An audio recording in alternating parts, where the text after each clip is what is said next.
Hello again. I'm never particularly worried when I hear about some loopy thing that the BBC have done. Nor am I bothered really about what people get up to in universities or what some left-wing council says or does. I expect such bodies to hold radical views very different from my own, and their antics tend to amuse rather than enrage me. The case is quite different, though, where the police are concerned, for I look to the police to protect me from the more dangerous and unsavoury elements in our society. At one time, we could rely upon them to do so. They were resolutely non-political and were committed to preventing crime and ensuring that ordinary householders lived peaceful lives, free from fear. Those days, alas, are long gone.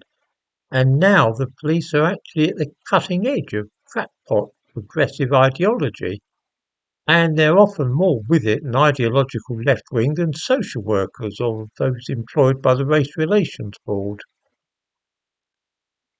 Two recent cases will show what I mean.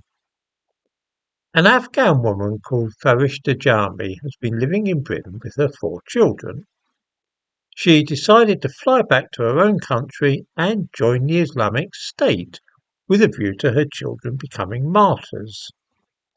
She has been convicted of 2 counts of preparing acts of terrorism between September the 1st, 2022 and January the 10th, 2024. So far, so good. She is a dangerous person, and I think that in such a case it's in all our interests to know who she is and what she looks like. She is a convicted terrorist. Following her conviction, the police rightly released her mugshot, but it appears that this was very distressing to the poor woman because she's very devout and it was a violation of her modesty. Her barrister said in court, "Reports of the verdicts yesterday used an image of my client released by the police in which her head wasn't covered. This has caused her some considerable distress, and the police are going to release a different image. We would request that this is used instead." The result is that the police hastily released a new picture of this convicted terrorist, which may be seen in the thumbnail to this video. I hope this will be as useful for identifying her as the previous image.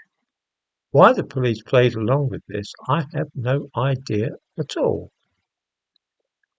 Mind you, that's really nothing compared with the case of Beckham McCullough, a man who was arrested by the police after trying to arrange to meet a young boy.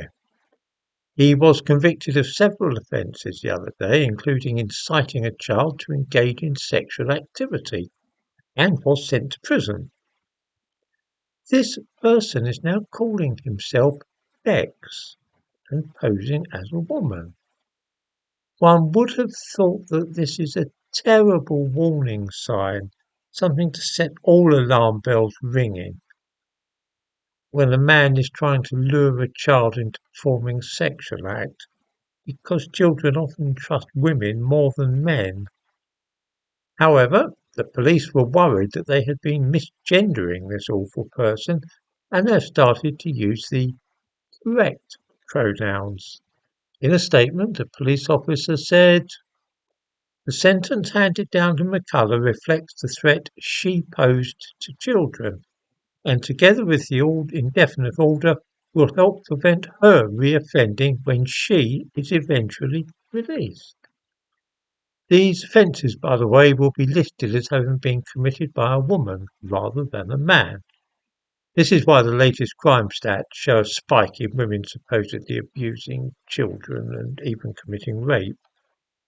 No wonder the streets are no longer safe when the police are playing these foolish and dangerous games all over the place.